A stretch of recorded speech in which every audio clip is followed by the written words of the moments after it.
Hi friends. இன்னைக்கு வந்து எங்க ஊர் சந்தைக்கு தான் போயிட்டு வந்தோம். சந்தையில இன்னைக்கு என்னென்ன வாங்கினேன்னு பார்க்கலாம். வெங்காயம் வாங்கியிருக்கேன். இது வந்து 1 கிலோ ரூ. 30. அடுத்து தக்காளி 1 கிலோ ரூ. 30. சீனி அவரைக்காய் வந்து பார்த்தீங்கன்னா ரூ. 10. இந்த 2 காலிஃப்ளவர் வந்து ரூ. 20 தான்.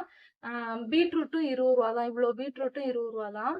கேரட்டு, கத்திரிக்காய் 2மே 20 கேரட் ரூ. 20, கத்திரிக்காய் ரூ. 20. அப்புறம் வந்துட்டு என் பொண்ணுக்காக வந்துட்டு காராச்சேவ் வந்து வாங்கினேன். காராச்சேவ் வந்து 1/4 கிலோ ரூ. 40. வாழைப்பழம் வந்துட்டு ஒரு சீப்பே ரூ. 20 தான். இந்த சீப்பு எல்லாமே ரூ. 20 தான். இதுல எப்படியும் 15 பழம் கிட்ட இருக்கும். சீப்பே ரூ. 20 தான். அதுக்கப்புறம் வந்துட்டு சீரகம் ஒரு பாக்கெட் வாங்கினேன். இந்த பேட் அப்பளம் வந்து ஒரு பாக்கெட் வாங்கினேன். அப்புறம் மீன் மேக்கர் வந்துட்டு ஒரு பாக்கெட் வாங்கினேன். இது 3மே ரூ. 30 தான். ஒரு பாக்கெட் 10 தான். அப்புறம் வந்துட்டு கோல்டு வின்னர் எண்ணெய் வந்து 1 லிட்டர் வாங்கிட்டு வந்தேன். வீட்டுக்காக 1 லிட்டர் எண்ணெய் வாங்கிட்டு வந்தேன். அவ்வளோதான் ஃப்ரெண்ட்ஸ். இன்னைக்கு எங்க ஊர் சந்தையில நான் இதெல்லாம் தான் வாங்கினேன். உங்க ஊர் சந்தையில காய்கறிலாம் என்ன விலைன்னு கீழே கமெண்ட் பாக்ஸ்ல கமெண்ட் பண்ணுங்க.